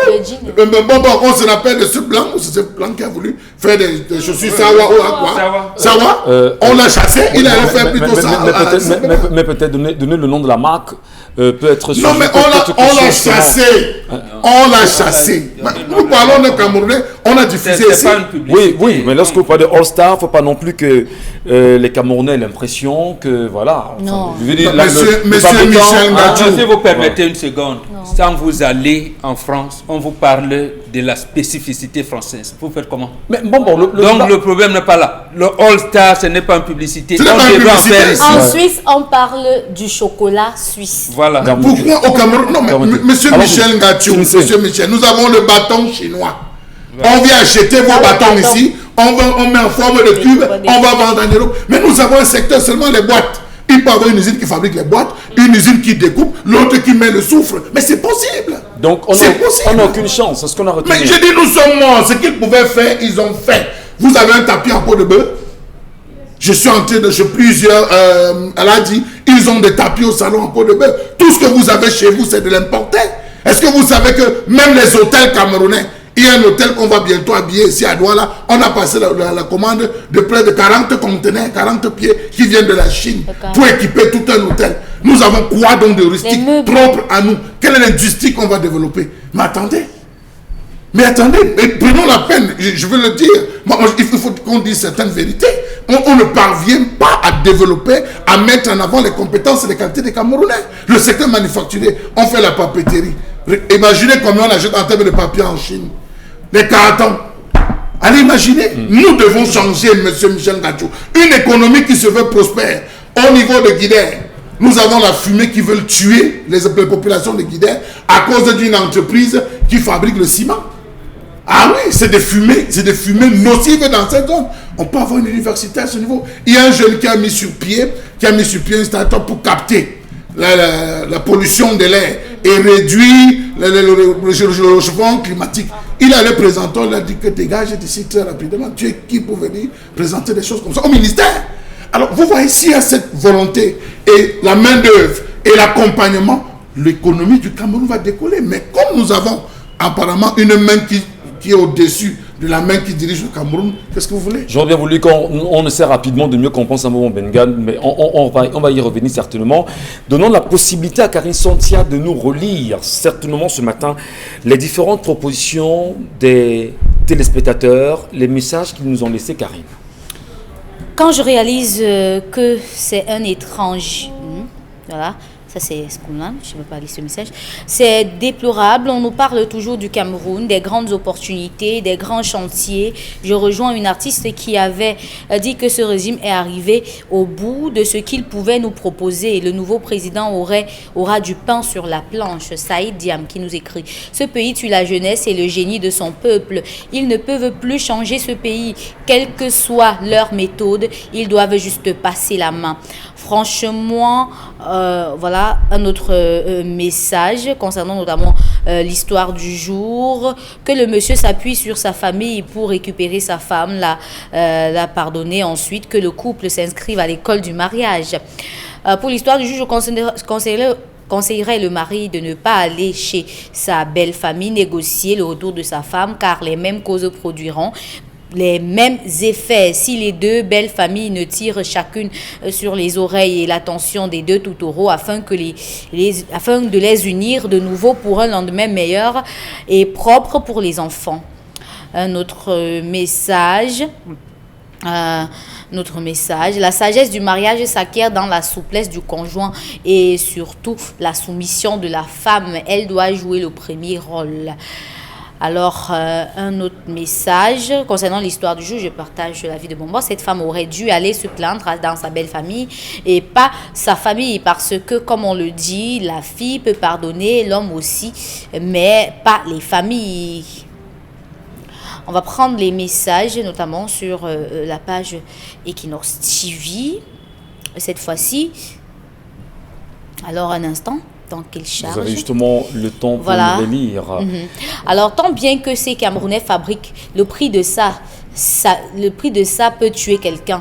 Une chaussure made in Cameroun coûte 50 000. Combien de personnes peuvent s'en procurer?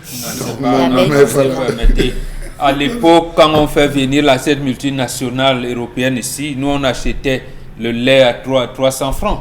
C'est justement, on vient concurrencer pour tuer l'industrie locale. C'est parce que il y a des fausses théories qu'on apprend à l'école. Là aussi, il faut le dire. Lorsqu'on vous dit les marchés s'autorégulent, c'est faux. Cela ne s'est jamais fait. Il y a du protectionnisme partout dans ce pays, dans le monde. On protège l'industrie locale. Même si vous voulez faire le transfert de technologie, vous voulez être en train de vous protéger votre industrie. Pour que justement, votre population dont vous mesurez, vous connaissez le pouvoir d'achat, puisse avoir accès à cette population. Donc, le chef de l'État ne peut pas dire au comice agro-pastoral de Bolova que nous consommons ce que nous ne produisons pas, ainsi de suite. Et donc, lui, qui doit tout faire pour qu'on consomme ce qu'on produit. Mais parce que, regardez, nous avons un champ d'ananas, de mangue. Je viens acheter les mangues, je transforme en jus. Il y a quelqu'un qui fabrique mes bouteilles. Il y a quelqu'un qui fabrique mes étiquettes. L'autre qui m'aide avec des couvercles à bien resserrer. C'est une chaîne. Tout à fait. Plus je produis, plus il y a abondance, moins ça coûte. Ça coûte moins cher. Mais peu si je me débrouille à aller acheter 20 mangues, je viens moi-même, j'écrase, je tamise, je sélectionne. Le litre sera de 1000 francs. Le litre sera de 1000 francs. Et dans la première approche, il y a de l'emploi pour tout le monde. Il y a de l'emploi pour tout le monde. Et voyons Karine Il y a de l'emploi. Un autre message, une autre industrie, c'est la corruption à outrance et le trafic d'influence. Un autre message, au Nigeria, on trouve à Lagos par exemple, tellement de magasins locaux, jusqu'aux supermarchés remplis de produits locaux. Que ce soit pour les vêtements, chaussures et sacs, on trouve de tout. Aurel Célia. Et pourtant, le Cameroun a des génies dans tous les domaines qu'on puisse imaginer. Jonkil Moligne. Alors, un autre message. Voilà, Tiwamani en face de l'hôtel Madiba est un cordonnier qui fait des chaussures sur mesure et c'est top. Alors, il faut raser et recommencer à zéro dans ce pays. Même ce qui était là ne marche plus. Un autre message à l'instant. Alors, c'est l'air... Voilà, c'est vrai que vous avez tout à l'heure... Permettez Chalamel. Voilà. Vas-y, Alors, Karine. tout à l'heure, j'étais entièrement d'accord avec vous sur l'histoire du couple. Certaines femmes ici dehors passent leur temps à demander l'amitié sur Facebook et WhatsApp aux femmes qu'elles soupçonnent pour savoir si tu entretiens des relations avec leur mari. Oui. C'est par rapport à votre Oui, il y a trop de Colombo. Les filles d'aujourd'hui sont devenues des Colombo. Elle attend, elle se couche, elle fait semblant de dormir. Dès qu'elle attend que tu ronfles un peu, tu es sur le col bâtier, elle saute du lit, pap, elle prend le téléphone, le code de type du Sambo. Sauf que ça, c'est une Attendez, conséquence d'un acte non. qui a été posé précédemment. Mais je dis non, Dominique Oui, Audrey, monsieur. apprenez Oui, à monsieur. vivre avec votre mari, non comme avec votre adversaire. Apprenez à vivre Non, avec non, votre non, mari on comme ne votre parle pas ami, tous en même sans temps. les frapper. On ne parle pas tous au même Vous êtes moment. sur la violence. Nous, on ne peut pas débattre du pourquoi de la violence. C'est le sujet On du débat jour. du comment éviter la violence. Voilà. Elle a déjà été frappée. Après, Mais On c'est a pas vous dire, c'est constaté- l'explication du Mais pourquoi de s'il la vous plaît, violence. Les femmes s'il qui vous fouillent les plaît, si vous téléphones. nous écoutez sur ce plateau, nous ne sommes pas en train de dire frapper, frapper. Non, nous sommes en train de dire comment éviter. Éviter. Comment éviter. Je ne suis pas au pourquoi on a donné le coup de poing. C'est déjà passé. Vous voulez que je commente qu'on a percé son œil? Ah, on a percé son œil, ça fait mal. Oui, et après quoi? Il faut commenter sur le comment. Que celles qui nous regardent sait désormais que si mon mari fait je me couche, je dors. À défaut de ça, je peux encaisser. À défaut de ça, je peux en prendre les paroles. Je peux faire. Nous, on n'encourage pas la violence. Pas du On tout. n'a jamais encouragé sur ce plateau. Donc c'est bien qu'il puisse quand même pouvoir faire encaisser sa C'est femme. pas possible. Non, Vous mais me donc, suivez, donc. Mais, écoutez, la femme, écoutez. on dit à la femme, évite Qu'il aussi. puisse. On ne refuse pas, moi, Voilà, mais c'est mais- bien Non, qu'il mais, puisse permettez. le faire. Permettez. Il faudrait. Nous, on a un plateau quand même qui se veut didactique, qui se veut pédagogique. Si on évolue dans un débat, il va falloir qu'au fond, que le téléspectateur après retienne quelque chose d'intéressant dans ce qui a été dit sur le plateau. Donc on ne va pas revenir aux choses qui sont basses, élevons le niveau, portons plus haut justement nos projets et faisons comprendre l'essentiel au téléspectateur. Alors, Charles Hamel, pas de violence, vous avez dit. Pas de violence. Très bien. Vous lavez l'habit de votre mari. Vous Permettez, trouvez pas de 1000 francs. violence. Vous séchez, vous attendez. Oui, pas de Il violence. revient, vous lui dites que j'ai lavé tes habits. Il dit envoyer Merci. acheter à boire. Non, je dis c'est des jeux. Non, du je veux mariage. dire, Oui. pas de violence. Non. Bon Bengan, on retourne justement à l'école du mariage, n'est-ce pas? Article 14 du Code de Tombouctou. Respectez vos femmes. N'offensez jamais vos femmes, Merci. nos mères. Merci. Dominique Audrey, la soumission quand même aussi a une place au moins, enfin pas au moins, a toujours sa À place. Dominique Audrey. Non, je pose la question, elle nous répondra. Elle nous répondra. Non, mais monsieur- la monsieur soumission, Mbachou, la soumission dans j'espère un couple a sa place, vous le savez. Je suis désolé, monsieur Ngachou. Dans cette histoire, il n'est pas question de soumission. Non, ça. non, moi je Oui, vous oui, renvoie la oui. question. Non, Dominique, non, Dominique, il non, n'en est écoutez, pas écoutez. question. Non, Dominique, je vous renvoie la question. Pour pouvoir aider nos sœurs qui Monsieur- nous regardent, permettez Dominique, pour nous ceux qui nous regardent, est-ce que la soumission n'a pas une place, n'a pas sa place primordiale dans un couple pour la femme que vous êtes? Je n'ai pas de réponse à cette question aujourd'hui parce Donc- que le problème ne s'y prête pas. Non. L'histoire a été, monsieur Ngachou, permettez-moi, l'histoire a été travestie par monsieur Mbachou Charles Armel Voilà. parce que à aucun moment le monsieur n'a évoqué que sa femme fouillait le téléphone. À aucun moment il n'a dit que sa femme lui a posé Non. des questions Non, parce non, qu'il non, était non, fou. non, sujet. Donc oui, oui. maintenant, Je n'étais plus dans le sujet. Là, maintenant, je prenais Mais c'est lui qui je veut prenais pas, un c'est général. vraiment la- Permettez pense que qu'elle l'histoire, parle, c'est ça. permettez qu'elle parle. Oui, Maintenant, si on sort dans du sujet, pour parler des femmes qui, entre guillemets, fouillent le téléphone de leur mari. Si votre femme se retrouve à vous suspecter ou bien à jouer les inspecteurs, entre guillemets, derrière vous, ça veut simplement dire que lorsque vous êtes avec votre femme, vous avez un certain comportement qui attire son attention. Si vous donnez du respect et de la considération à votre femme et que vous avez des relations extra-conjugales ou bien irrévérencieuses avec d'autres femmes qui sont susceptibles de lui manquer du respect, vous gardez ça en dehors de votre maison. Donc, alors, vous ça, ne c'est ramenez non, pas Charlamel, ça. Vous ne ramenez pas Monsieur ça. Michel Non, Vous voyez, permettez, Charlamel. une fois. Vous me coupez encore Dominique une fois. Audrey, on évolue. Donc, vous ne ramenez pas ça chez vous. Vous vous comportez comme un mari normal. Si vous pouvez mettre un mot de passe, mettez. Si vous pouvez effacer, effacez. Et votre femme jamais n'aura de problème avec vous. Merci. Respectez vos femmes. Donc, et elles vous maintenant, seront respectez soumises. vos femmes, aimez vos femmes. c'est Permettez-moi, même pas Michel. bon, permettez. Non, on ne peut pas laisser ça. Non, vous aurez la parole. Non, Respectez c'est- vos femmes, vous le dites très bien, Et elles vous mais seront vous n'êtes pas pour soumises. la soumission. Je ne l'ai pas dit non plus. Non, Ça elle a dépend dit de... qu'elle n'a pas de réponse à Ça cette dépend de question. ce Ne que vous insistez appelez pas. soumission. Je sais pas ce que vous appelez soumission. Une femme qui se tait quand son mari parle, lorsque son mari est en colère, peut-être c'est ça que vous appelez soumission. Ou bien soumission, c'est une femme qui se couche et se met en position sexuelle. C'est ça soumission. Ou bien c'est une femme qui ne parle pas alors qu'elle n'est pas d'accord avec son mari. C'est ça soumission. Si c'est D'accord. ça, je suis pas d'accord. Ok, très bien. Bonbon Bengan, Non, vous voulez c'est rapidement, donc on pas- en finit, Bonbon. Et justement, le problème, c'est là. C'est là. Quand on dit, vous constatez donc que votre mari est infidèle, quel est le comportement d'une femme qui constate que son mari est infidèle? Elle se fâche. On demande, on pose la question. Il y a des moments où on discute. J'ai vu tel comportement à partir d'un certain moment. Tu as. Qu'est-ce que c'est? À partir du moment. Ce n'est pas. Deuxièmement, ce qu'on appelle soumission, c'est trois choses dans le mariage, ma fille.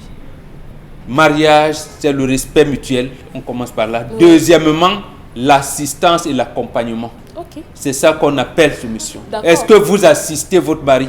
Quand Charles parle si souvent, une femme doit devenir riche, vous pensez à l'argent qu'on va mettre, non. C'est Vous quoi, alors? l'accompagnez. Dominique Audrey. Vous êtes venu, c'est l'entends. pour cette raison que quand vous vous mariez, vous changez de nom. Vous devenez Madame Gachou, Madame Bengan. Vous n'êtes plus au Yengelek. Et justement, et c'est ça qui fait, parce que même ceux qui sont allés à l'école, ils ont travesti le code de l'identité camerounaise. L'épouse est différente de la femme.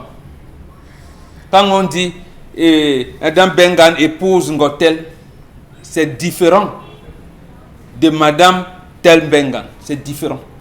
La femme est différente de l'épouse. Maintenant, nous sommes avec les épouses. Or, épouse va avec contrat. Voilà dans lorsque nous disons que les gens ont embrassé la civilisation occidentale sans savoir le contenu. Épouse veut dire contrat. Et même dans le code civil camerounais, on demande est-ce que c'est un mariage avec contrat ou sans contrat. On dit sans contrat, mais on met quand même épouse. Vous voyez jusqu'où? Comment? Parce qu'on a confié l'identité camerounaise aux Français et aux Espagnols, ils nous ont amené une terminologie qui ne sied pas avec nos coutumes. Et ça va dans tous les sens. Merci, Bonbon Bengan. Allez, madame, messieurs, merci également à vous de rester présents. Dans un instant, nous irons sur la toile voir exactement ce que vous nous avez laissé. Karine Santia s'y est mise. Et ce matin, c'est la revue des réseaux sociaux avec vous. Karine. Colère sur Internet. Pourquoi? Parce que le journaliste d'expression anglaise arrêté le 2 août 2019, Samuel Ouazizi, a finalement été donné mort.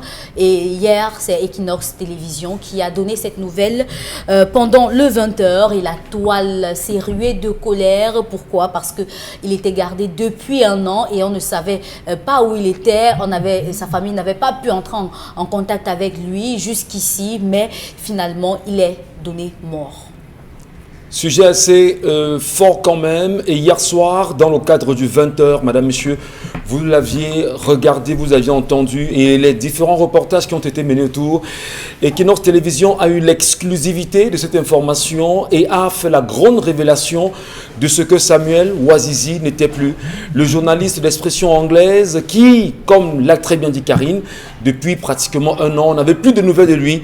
L'information est tombée hier. Finalement, le confrère est mort. Mort dans quelles conditions? Peut-être c'est ce qu'on aura à comprendre dans les jours à venir. Parce qu'on voudrait bien savoir s'il y aura une enquête finalement autour qui nous dira exactement de quoi M. Ouazizi est mort.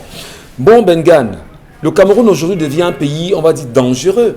Lorsqu'on tue des journalistes au quotidien, et on sait qu'il y a des journalistes encore, beaucoup sont dans les prisons aujourd'hui, où ils sont incarcérés. Et même nous aujourd'hui qui sommes derrière ce plateau, on ne va pas dire que nous sommes exempts de cela. À tout moment, on peut être arrêté, à tout moment, on peut être incarcéré, voire même tué comme Ouazizi. Qu'est-ce qui se passe? C'est quoi ce pays dans lequel on vit? Et après, on dira que les enquêtes ont démontré qu'il est mort de morsures de serpent. De morsures de serpent, comme on a dit pour Bibi Ngota hier, et ainsi de suite. Non, le Cameroun est un pays dictatorial. Là, il faut le savoir. Maintenant, la dictature, on nous l'a imposée et c'est devenu consensuel. C'est comme si on nous a amenés à nous accommoder du fait que, oui, on a accepté que les choses soient faites ainsi. Voilà le problème. La première chose qu'un État de droit devrait faire, c'est de protéger justement les journalistes, les femmes enceintes, les enfants, les handicapés. Est-ce qu'on le fait suffisamment? Mais prenons même le cas de la région originaire de notre confrère Nord-Ouest. Comment on traite les femmes là-bas et les jeunes, les enfants? Et puis plus est, lorsqu'un journaliste, on estime que tu vas faire des enquêtes et qui ne sont pas contrôlées par notre confrère qui était correspondant en langue haoussa de Radio France Internationale, vous avez vu? Ahmed Abbas. Il a eu la vie sauf précisément parce que correspondant de RFI et à un moment donné l'information était allée plus tôt. Donc ici, qu'est-ce qui se passe? Nous sommes dans un régime dictatorial où l'exercice du métier de journaliste est très dangereux. Vous avez vu dernièrement, lorsque le PDG était sorti, un ministre sort et dit, va fermer le jour, l'équinoxe et un certain nombre de choses. Vous venez dire qu'en fait, il fallait parler fort. Est-ce qu'on devrait encore être à ce niveau-là, à ce moment-là? Non, si tel est que on pense que le gouvernement mène des bonnes actions, si on trouve un journaliste sur le terrain en train d'investiguer, d'abord, les sources officielles devraient être les premiers à s'ouvrir à ces journalistes-là en disant, bon, voilà, vous êtes, voilà. Donc, ce n'est pas le cas dans notre pays. Donc, ici, on fait comme si le journaliste est considéré comme un espion dans son propre pays. Ce n'est pas possible. C'est très dangereux. C'est comme si lui n'avait pas la possibilité de traiter l'information, de savoir quelle information est digeste pour le public qui est censé consommer cette information. Deuxième sujet avec vous, Karine Santia. Oui, on parle cette fois-ci de la Guinée équatoriale qui a achevé le mur qui va désormais séparer Kiossi de Campo. Donc le Cameroun et la Guinée équatoriale seront désormais séparés. La construction de ce mur-là aujourd'hui remet encore en question la question aussi de la libre circulation des personnes et des biens en zone CIMAC. Alors ça nous fait penser bien sûr au mur qui a été érigé, qui est érigé depuis un moment entre la Palestine et Israël. Charles a même battu. Est-ce que c'est de nature à avoir, on va dire, d'excellentes relations entre les voisins lorsqu'on vient d'ériger un mur comme cela a été fait? Alors, Monsieur Michel Ngachou, il faut dire déjà qu'il n'y a pas de différence entre la Guinée équatoriale et le Cameroun. C'est le même peuple, c'est les femmes. Déjà, le Cameroun, à l'époque, on était à 750 000 kilomètres, incluant une bonne partie de la Guinée équatoriale. Fermé aujourd'hui, il y a beaucoup de rites que des gars vont du sud pour aller faire chez les femmes de la Guinée équatoriale. C'est la même langue. Le chef de l'État du Cameroun cause la même langue. Quand il se retrouve avec Obiang, il cause le fang. Donc, c'est deux frères qui décident de fermer une frontière. Pour moi, ça n'a aucune importance pour moi, vraiment. Ça n'a aucune importance, sinon démontrer que les Africains ne connaissent pas leur propre culture. Tout simplement. Des raisons sont données justement par la Guinée équatoriale. Monsieur Michel Ngachou, qui entre tout le temps pour venir faire les achats dans les plantations, c'est la Guinée équatoriale. Si nous souffrons du bon, ce qu'on appelle le bon, le manioc et tout, ce sont eux qui rentrent acheter dans les plantations. Pendant longtemps, on a refoulé les Camerounais de la Guinée équatoriale, on a interpellé le chef de l'État, la diplomatie camerounaise, la neutralité. Il faut observer. Aujourd'hui, il est temps, les fermetures sont fermées, il est temps qu'on essaye d'observer, de comprendre que ces deux peuples frères Deux peuples frères, c'est la même famille. Je le dis encore, c'est la même famille. Le fait, ce serait vraiment démontrer que les Camerounais ne connaissent pas leur histoire. Merci à vous, merci madame, monsieur de rester présents à nos côtés. Nous vous rappelons que dans un instant, nous allons marquer simplement une petite pause aussi. Et après cette pause-là, on va revenir sur la suite des sujets, bien évidemment, sur notre antenne. On va, dans un instant, recevoir ici Consti Lamine dans le cadre, bien sûr, de son concept Salaka. Et il viendra nous parler de 1001 tapis. Comme vous le savez, madame, monsieur, Consti Lamine, il faut être ponctuel, d'accord ? Il faut être ponctuel, c'est très important. Je vous en prie. Quand vous êtes ponctuel, ça nous permet d'avancer rationnellement. Ok, frangin? Merci beaucoup. Allez, on vous rappelle aussi qu'en ce moment au Cameroun, madame, monsieur, il se passe un certain nombre de choses concernant le Covid-19. On espère que d'ici à là, on va pouvoir en parler. Le Covid-19 est bien sûr l'augmentation justement des chiffres qui fait problème aujourd'hui. Charles Amel Mbachumbo Bengan, Karine Sontia, vous avez également eu le chiffre hier, on a plus de 6500 cas déjà. Je ne crois pas à ça. Vous ne croyez pas? Je ne crois pas à ça. Non, non, il y a il y a du cafouillage dans les milieux hospitaliers. Hier après-midi, moi j'ai été interpellé par ma famille. On a perdu quelqu'un qui souffre de diabète depuis une dizaine d'années.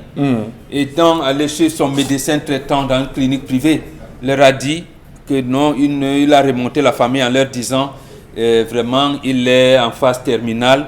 Mais comme on a des cousins qui se sont comportés comme ça, l'ont pris, l'ont amené à l'hôpital général. Il n'a pas fait 45 minutes là-bas, il est décédé. Alors qu'on ne l'a même vraiment pas dit. Après on dit c'est Covid. Covid. Mais attendez. Et le médecin traitant dans sa clinique leur dit appelle son collègue. Vous ne croyez plus au chiffre ou vous ne croyez plus au Covid? Non, au chiffre. Ah, d'accord, j'ai très dit bien. parce qu'il y a du cafouillage. On ne sait pas le genre de mort qu'il y a aujourd'hui dans nos hôpitaux. On a fait comme si on a oublié que le paludisme existait, que la grippe classique existait, que l'hypertension existait, que les maladies comme l'asthme. On vend les certificats de genre de mort aujourd'hui. Donc, si vous avez un patient qui décède dans un centre agréé Covid-19 d'une autre maladie, mais on marchande. Merci. En marchand, on vous demande si vous ne voulez pas qu'on écrive dans son carnet décédé des suites de Covid-19, vous payez tel montant. Ok. Allez, madame, monsieur, merci également de rester avec nous. Karine Sontia, des messages rapidement, le temps que tout se mette en place. Certainement. Quelques instants. Oui. Quand vous savez bien le faire. Et puis, voilà. On va poursuivre.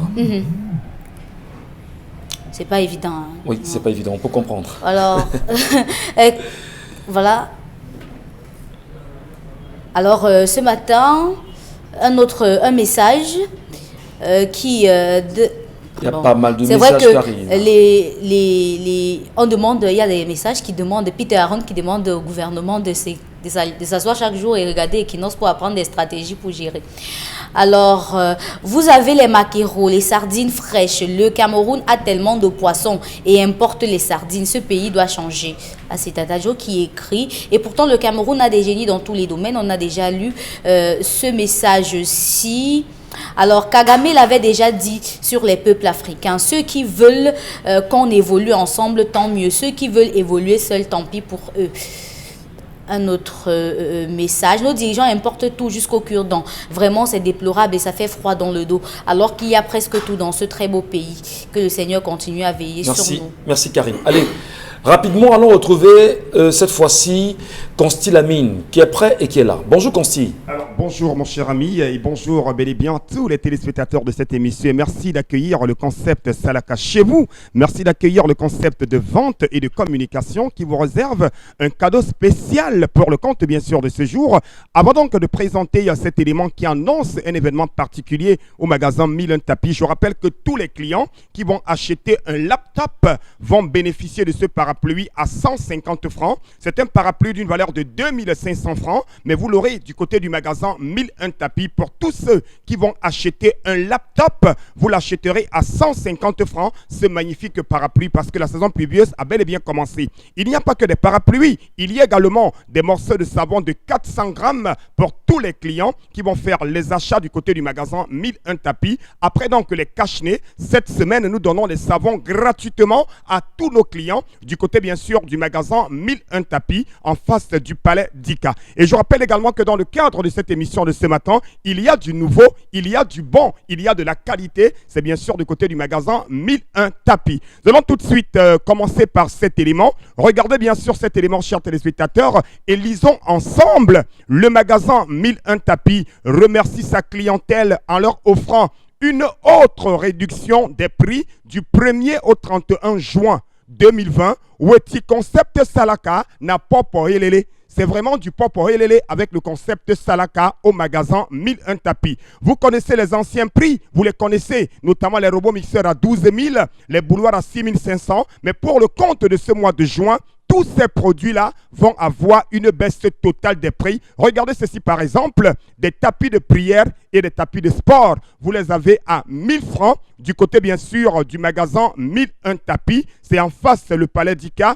Un tapis de prière, un tapis de sport, vous l'avez à 1000 francs du côté du magasin 1001 tapis en face le palais d'Ika. À côté bien sûr des tapis de prière, on a parlé double réduction, robot mixeur Debol. Dans le carton avec garantie, ça écrase les condiments secs, ça écrase les condiments frais, même le njangsan, le pebe et le l'ail, ça écrase. Vous l'avez à 11 500 francs au magasin 1001 tapis. Le stock, il est très limité. On est également toujours dans la promotion de ce matin d'autres produits tels que le fer à vapeur que vous avez connu par le passé. Aujourd'hui, vous avez ce fer à vapeur à 7000 francs. C'est la même qualité, c'est les mêmes avantages. Et n'oubliez pas, on vous donne le morceau de savon gratuitement. On est également toujours dans la promo de ce matin, chers téléspectateurs, d'autres produits tels qu'un ordinateur complet. La rentrée scolaire a commencé depuis lundi pour le 3e trimestre. J'interpelle les parents, j'interpelle les chefs d'établissement, j'interpelle les entreprises. Ordinateur complet corps de Dio que vous avez connu par le passé à 45 000, vous l'avez ce matin au magasin 1001 tapis à 40 000 francs, un ordinateur complet de qualité supérieure au magasin 1001 tapis en face du palais d'Ika. 40 000 francs l'ordinateur. Regardez ce gros prix qui s'affiche à l'écran. Une bouilloire électrique, une bouilloire neuve, une bouilloire en inox. Vous l'avez à 6 000 francs au magasin 1001 tapis. De l'eau chaude à volonté, même pour faire le tapioca. Pour prendre le café, on a besoin de l'eau chaude. Une bouilloire électrique à 6 000 francs au magasin 1001 tapis. On est également toujours dans la vente de ce matin, chers téléspectateurs. On parle bien sûr également d'une nouveauté. Oh là là là là là là. Regardez ce qui s'affiche à l'écran. Grand robot mixeur 4 fonctions à 58 000 euros. Ça hache le poisson, ça hache la viande, ça fait les jus de fruits. Regardez la centrifugeuse. Regardez le bol pour hacher la viande, le bol pour hacher le poisson. Oh là là là là. 58 000 francs. Un robot mixeur neuf dans le carton. Vous l'aviez à 58 000 du côté du magasin 1001 tapis. Les cadeaux de mariage, les cadeaux pour les entreprises. À la maison, un robot mixeur 4 fonctions à 58 000 francs. Au lieu de 80 000, ça se passe au magasin 1001 tapis et nulle part ailleurs. La viande hachée, le poisson haché, quel que soit, oh là là là là, les mots me manquent. Venez au magasin 1001 tapis et achetez ce robot mixeur complet à 58 000 au magasin 1001 tapis et nulle part ailleurs. On reste toujours dans la vente de ce matin avec des détendeurs intelligents de marque IGT. Vous les avez toujours et toujours à 12 000 au magasin 1001 tapis en face le palais d'Ika. Ce magnifique détendeur intelligent IGT, vous l'avez à 12 000 francs au magasin 1001 tapis en face le palais d'Ika. La suite nous conduit à un laptop corps de Dio à 70 000 francs. Un laptop corps de Dio à 70 000. Ça le graveur, ça le lecteur DVD, ça le Wi-Fi. Oh là là là là, avec garantie. Et dès que vous l'achetez, vous avez un parapluie à 150 francs au magasin 1001 tapis et nulle part ailleurs. La suite nous conduit, chers téléspectateurs, à un autre produit, un régulateur de tension à partir de 15 000. On a baissé les prix chez nous à partir de 15 000 francs, un régulateur de tension numérique. La suite nous conduit également, chers téléspectateurs, Un autre produit, il y a ce matin, une imprimante HP de retour. Ça scanne, ça photocopie, ça imprime à 35 000 avec les cartouches de rechange à l'intérieur. Elle est neuve dans le carton. Ça se passe au magasin 1001 Tapis et nulle part ailleurs. Toujours dans la promo de ce matin, chers téléspectateurs, un fer à vapeur. Vous l'aviez connu à 12 000. Le concept Salaka ne manque pas. Le concept Salaka ne dit que la vérité et rien que la vérité. Vous l'avez, un grand fer à vapeur à 11 000 francs. Du côté, bien sûr, du magasin 1001 Tapis. Pour dire tout simplement, ne portez plus, virgule, les vêtements froissés, virgule, parce que le concept Salaka vend les grands fers à vapeur à 11 000 euros, mototin au 1001 Tapis. La suite nous conduit, chers téléspectateurs, à l'instant, un autre produit, un laptop Core i5. Oh là là là là là là. Vous l'aviez connu à 135 000, mais je vous le donne pour ce mois de juin à 125 000 francs. Du côté, bien sûr, du magasin 1001 Tapis. La suite nous conduit, bien sûr, à un woofer à 27 000 du côté du magasin 1001 Tapis. On parle également de plus en plus du grand robot mixeur 4 fonctions à 58 000 dans notre magasin. Et n'oubliez surtout pas la grande nouveauté au concept Salaka. Vous allez la voir tout à l'heure, un autre produit nouveau. C'est un nettoyant universel. Regardez ce salon en cuir. Là, c'est avant. Et bien sûr, après, c'est avec le nettoyant universel Magica que vous avez au magasin 1001 Tapis. Les salons en cuir, les carreaux et bien sûr, tout ce qu'il y a comme meuble. Ce nettoyant, il nettoie en profondeur et en désinfectant. Il coûte bel et bien la somme de 6 000 francs pour une contenance d'1 litre du côté du magasin 1001 Tapis en face du Palais d'Ica. Merci beaucoup. Commandez les à présent et achetez la qualité chez nous. Merci beaucoup. Merci infiniment, Constilamine, pour ce moment. Merci pour cette vente. Et excellente journée à vous, dans l'espoir de vous retrouver demain ou certainement pour d'autres éditions dans le cadre de 10-12 le Zénith. Madame, monsieur, vous restez avec nous. Nous le disions tout à l'heure, Charles Amel Bachou, Bon Belgan, Karine Sontiaï, Dominique Audrey, Oyengelek. On va continuer bien évidemment avec vous jusqu'à la fin de cette édition, de ce 3 juin 2020. Bon Bengam, vous semblez nous faire savoir tout à l'heure que vous n'étiez pas d'accord avec les chiffres évoqués aujourd'hui, du moins rendu officiel autour du Covid-19 au Cameroun. Non, on n'était pas d'accord parce qu'il y a un embrouillamini au sein de l'hôpital au Cameroun. Au sein de l'hôpital, si on peut comprendre que le gouvernement a abandonné le corps médical, il ne les a pas protégés, il n'a pas donné les moyens pour détecter et la politique de la débrouillardise est arrivée au niveau où on doit faire des sciences exactes. Donc on peut comprendre que le corps médical soit, je veux dire, un comportement pas bien, mais pas jusqu'à ce niveau. C'est-à-dire qu'en fait, vous êtes du corps médical, vous avez vos anciens patients. Qu'est-ce qui vous amène, vous les suivez depuis des années, qu'est-ce qui vous amène aujourd'hui? Parce que Covid est là, vous testez tout le monde, vous dites tout le monde de Covid. Bien évidemment. Sur la même, on va comprendre aujourd'hui, vraiment quelques minutes, on va comprendre. Aujourd'hui, le Cameroun n'a pas son traitement à lui-même.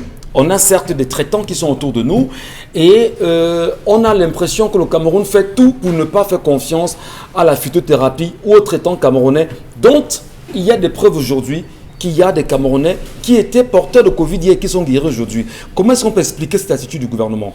Alors, il faut dire que le gouvernement ne joue que sa partition. Le gouvernement est dans les micmacs, excusez-moi l'expression, avec les organisations internationales, ratification de telles conventions, signature de tels textes, avec l'OMS, c'est normal qu'ils défendent leur chapelle. Vous ne pouvez pas dire à quelqu'un, je t'ouvre mon espace pour venir vendre tes produits. Et pendant que je me prépare à venir vendre mes produits, il y a quelqu'un d'autre qui est en train de vendre. C'est la raison pour laquelle on va avoir déjà des phytothérapeutes qui subissent des pressions énormes. Le cas du docteur Tazon qui a été moult fois, il s'est plaint déjà qu'on le pourchasse, c'est des menaces, c'est des insultes, des menaces de mort à telle enseigne qu'il disparaît, qu'il n'apparaît pratiquement plus. On a d'un côté des malades qui viennent chaque jour se plaindre au rez-de-chaussée d'Equinox, nous disant que le protocole de Monseigneur Cléda semble être fini. beaucoup là où ils arrivent dans certains centres, c'est fini. Oui, les médicaments. Ils sont en rupture. Oui. Ils sont en rupture. Il faudrait se tourner. D'autres demandent à rencontrer le docteur Dimi. Docteur Dimi. Voilà, donc c'est dit que si le gouvernement avait su rassembler tout autour de il y a même aujourd'hui un certain docteur Hobson qui lui a même mis, en place le bonbon Corona, un truc comme ça. Si le gouvernement avait su, notamment le ministère de la Recherche scientifique, Bombok en parle ici tous les jours, rassembler tous ces phytothérapeutes auprès de lui en disant, les gars, vous voyez comment on me tape sur le dos. Faites quand même quelque chose que je prouve aussi que l'affaire ici peut marcher, non. Monseigneur Clédacier, toi ici, produit. Docteur Jimmy, voilà ton bureau. Fini ici. Docteur Tazon, voilà ton bureau. Mais ce n'est pas ça. Ils sont en convention. Appelle a-t-elle dit, on va faire 5 000 par jour. Qu'elle vous dit le lendemain que les intrants. Il n'y a plus des intrants. Débrouillez-vous. Après, on vous sort. Vous voyez, on est dans une danse bafia où personne ne fait confiance à personne. Conséquence, permettez-moi, je finis là. Conséquence, c'est chacun qui vient voir Mbobok. Ton commode que tu dis là, donne-moi. Mbobok dit que non, on n'a pas compte. Si ça va me tuer, donne-moi. Je préfère boire. Voilà là où les Camerounais sont désormais. Chacun fait confiance dans son cœur. On sait également, Dominique Audrey, on sait également que la Guinée équatoriale vient de refouler, vous le savez, bien sûr, on va dire l'OMS de son pays aujourd'hui. Et est-ce qu'on peut croire que l'OMS est pour beaucoup de choses lors des traitements, des cas de Covid-19 dans des pays? Parce qu'on a eu un premier pays qui l'a fait, je crois que c'était le Burundi, si je pense bien, le Burundi d'abord. C'était le chocolat. Oui, maintenant c'est la Guinée équatoriale qui chasse ces personnels de l'OMS. Est-ce qu'on a le sentiment qu'il y a vraiment un jeu bizarre autour et on devrait peut-être par ricochet faire confiance à la pharmacopée africaine et traditionnelle pour soigner le coronavirus?